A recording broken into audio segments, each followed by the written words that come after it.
Et voici Crime Story, les rendez-vous d'Alfred Hitchcock racontés par Serge Soyan.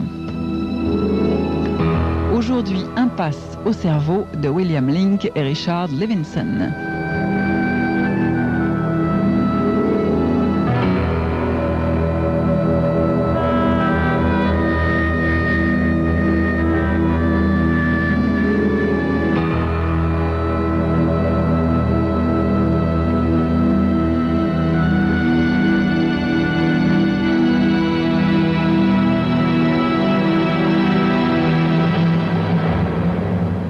Une secousse, un choc formidable et brutal. Et pendant une fraction de seconde, un vertige saisit le jeune homme. Il tomba en avant, roula sur lui-même et s'écroula, la joue contre le bord dur du trottoir. « Que quelqu'un fasse quelque chose !» cria une femme. « Je l'ai vu !» hurla une voix. « Un chauffard! Notez le numéro de la voiture !» Il se rendit vaguement compte qu'il était entouré de gens. Un cercle de visages anxieux se penchait sur lui. Il se mit péniblement à genoux. « Vaut mieux pas bouger, mon vieux !» dit un homme en blouson de cuir qui paraissait être un chauffeur de camion. « On est allé chercher un flic. Il va appeler une ambulance. »« Non, merci, monsieur. Ça va, je n'ai rien. » Et il se releva en chancelant. « J'ai tout vu !» déclara une femme avec fierté. Vous traversiez la rue et cette voiture est passée sur une flaque d'eau. Elle a fait une embardée et elle vous est rentrée dedans. Et puis elle a filé comme une fusée. Ça va, jeune homme, c'est sûr? Demanda le chauffeur de camion. Je ne crois pas que ce soit raisonnable de bouger, ajouta un monsieur d'un certain âge. Vous vous êtes peut-être cassé quelque chose. Non, ça m'a simplement coupé le souffle, dit le jeune homme qui était sur pied à présent. Je me sens très bien, merci. Je me sens très bien, ajouta-t-il en s'efforçant de sourire. Bien, écoutez, je vous remercie.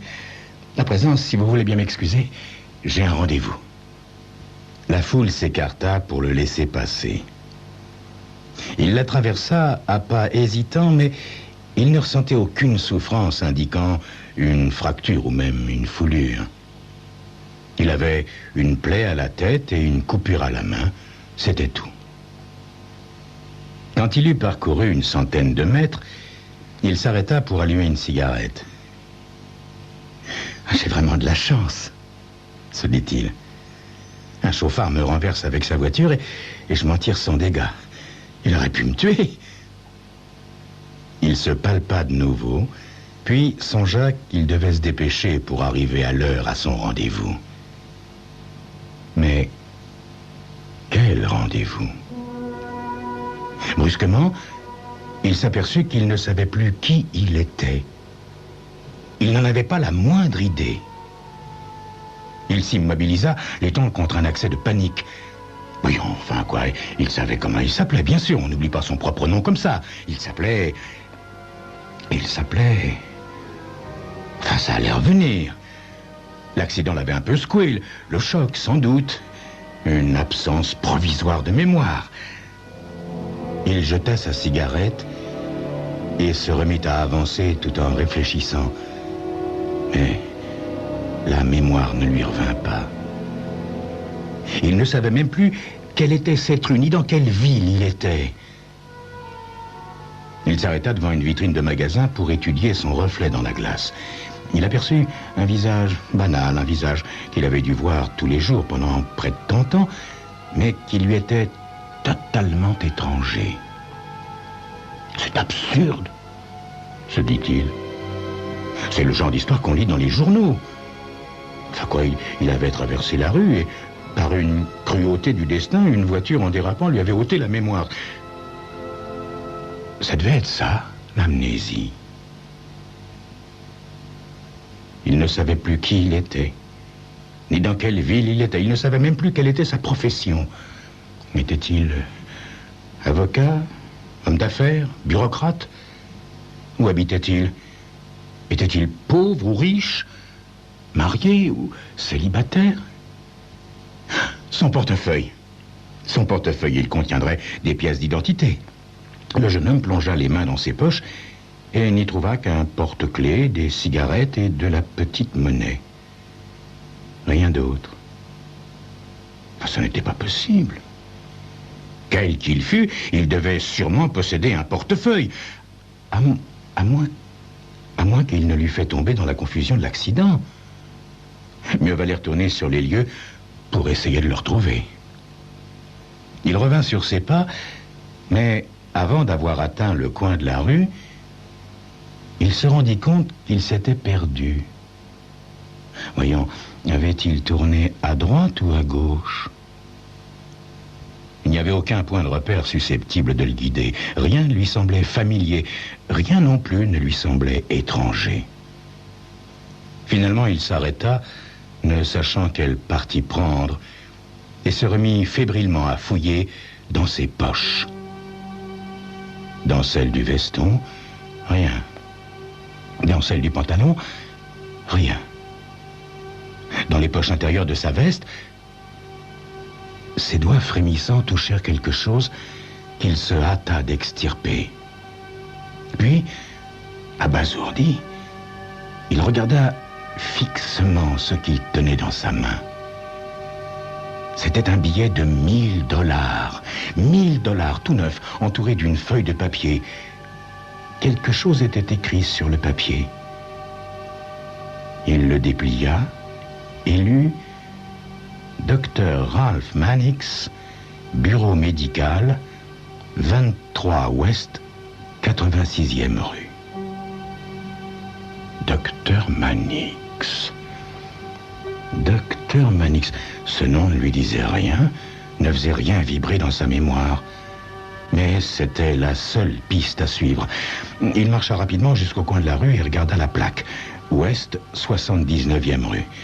Il avait environ 1 kilomètre à parcourir.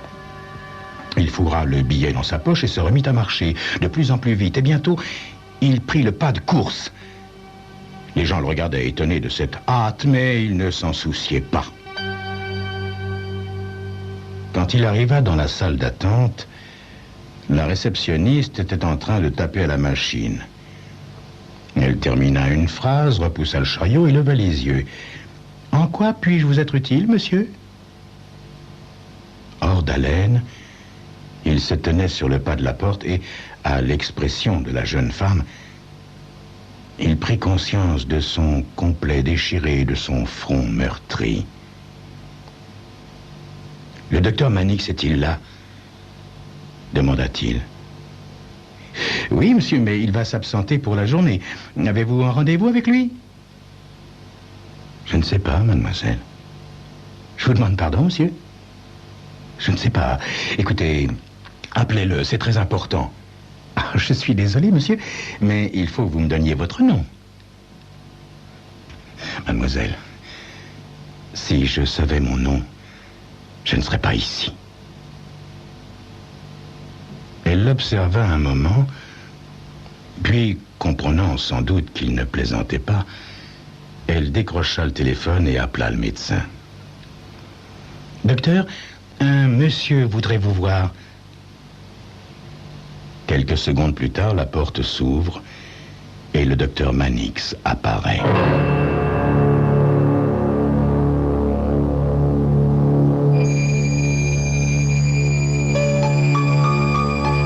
Le docteur Mannix aurait-il la clé de l'énigme? C'est ce que vous saurez dans quelques instants.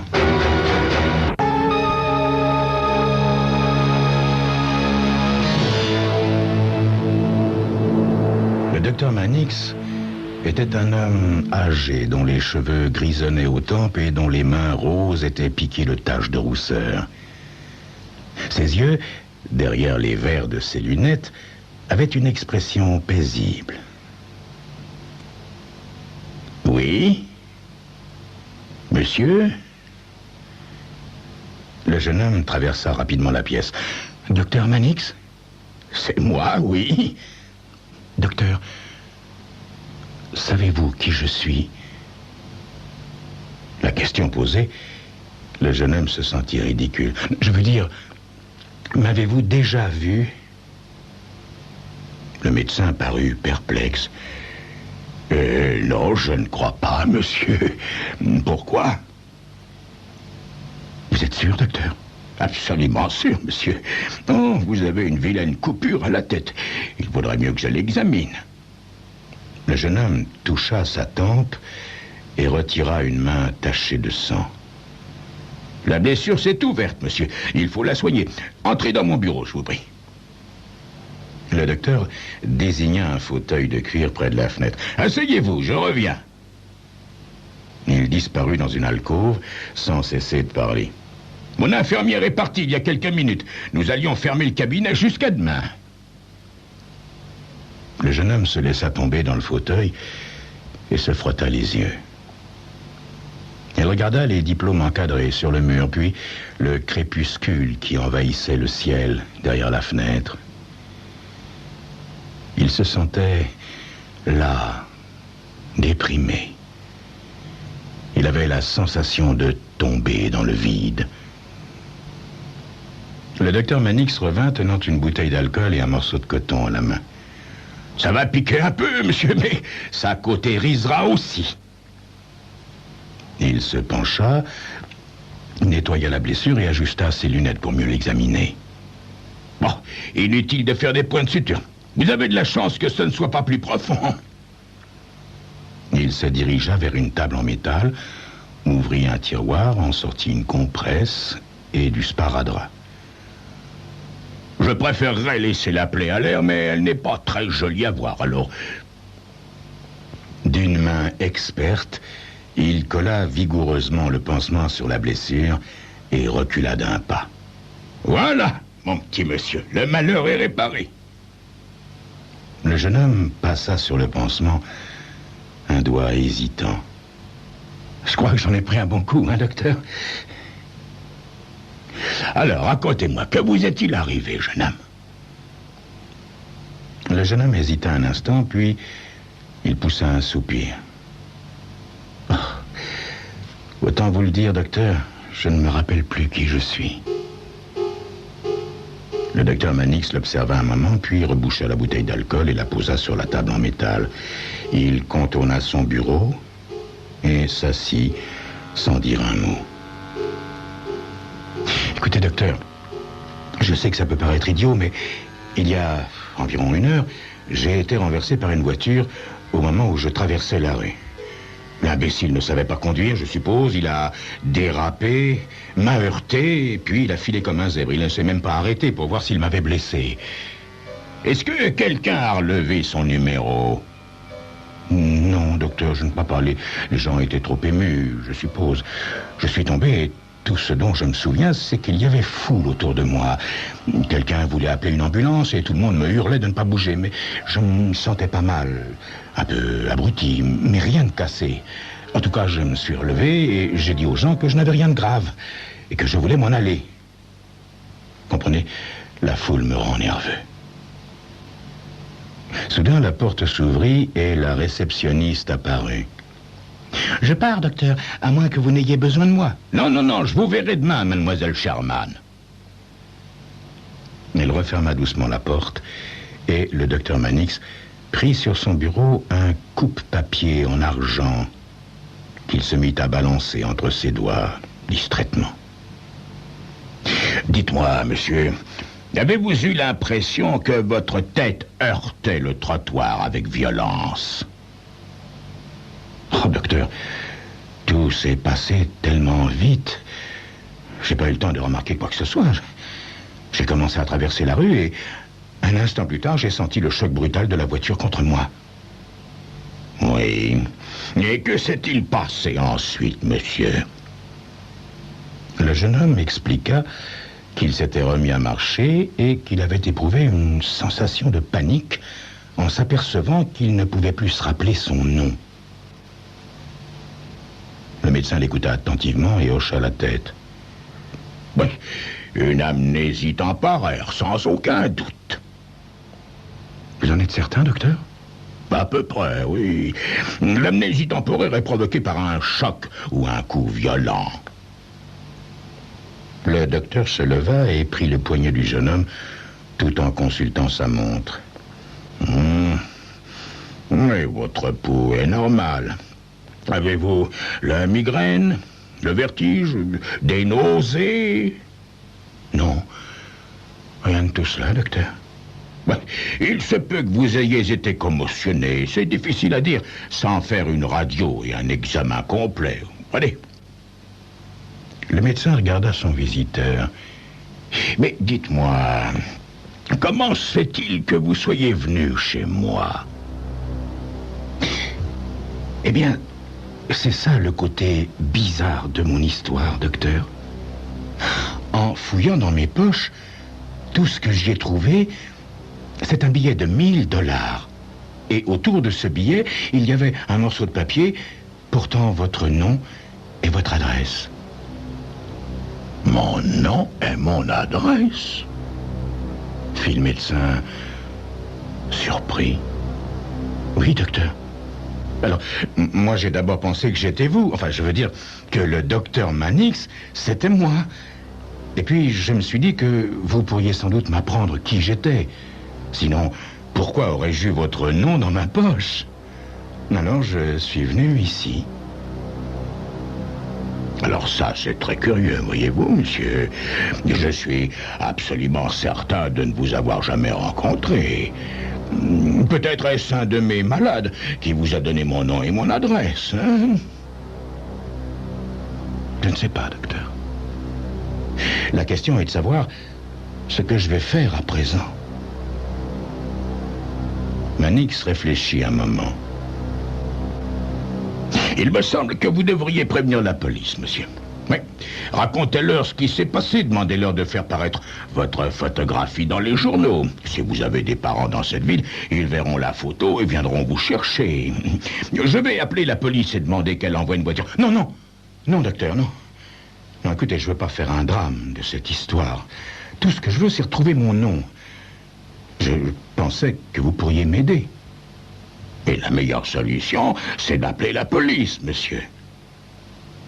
Le jeune homme se leva et frappa son poing contre sa paume avec irritation. Mais c'est ridicule, docteur.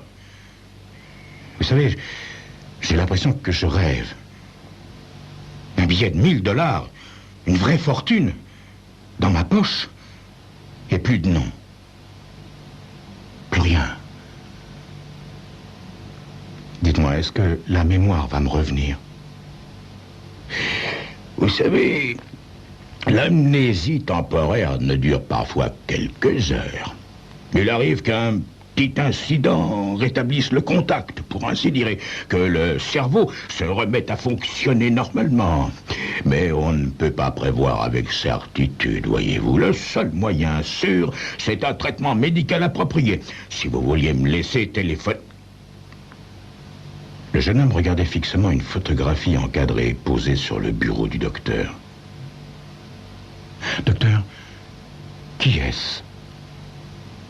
Intrigué, le docteur jeta un coup d'œil à la photo. Mais c'est ma femme. Pourquoi? Je ne sais pas, docteur. Je me demande si je suis marié. Eh bien, si vous l'êtes, votre femme doit s'inquiéter à votre sujet. Non, écoutez-moi. Laissez-moi appeler la police et vous accompagner au commissariat. Ils ont des médecins. Nous pourrons vous faire passer un examen complet. En plus, une enquête sera ouverte. Le jeune homme ne lui prêtait aucune attention. Il s'approcha de la fenêtre et jeta un coup d'œil au dehors.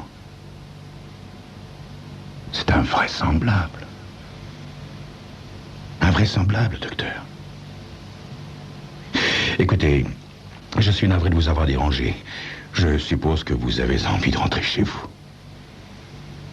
Avant que le docteur Mannix ait eu le temps de protester, le jeune homme lui adressa un brusque geste d'adieu et se dirigea vers la porte.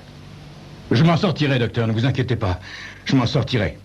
Mais voyons, monsieur... Non. Merci. Ça s'arrangera, docteur. Au revoir. Il traversa rapidement la salle d'attente et se retrouva dans le couloir, désert, soulagé d'être seul à nouveau.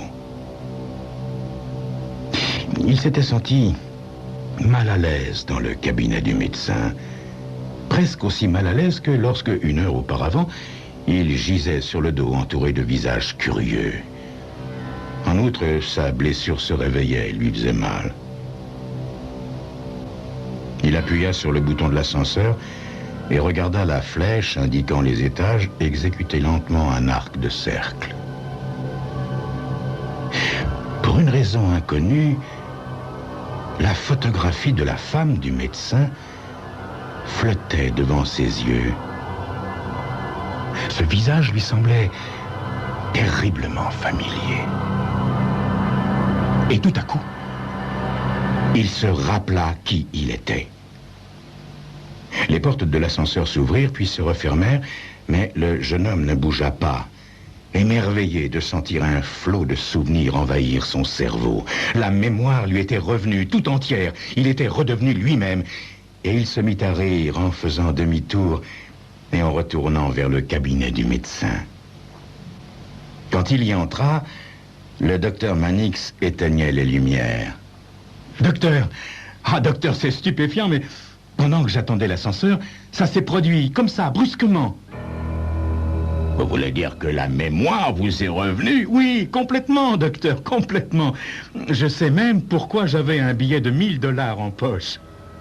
Ah oui, vraiment? Oui, c'est votre femme qui me l'a donné. Les yeux de Mannix s'écarquillèrent derrière ses lunettes. Ma femme, dites-vous? Oui, docteur, oui, votre femme, dit le jeune homme en souriant, la main tendue vers le long coupe-papier d'argent posé sur le bureau. Oui, c'est le prix qu'elle a payé pour que je vous tue.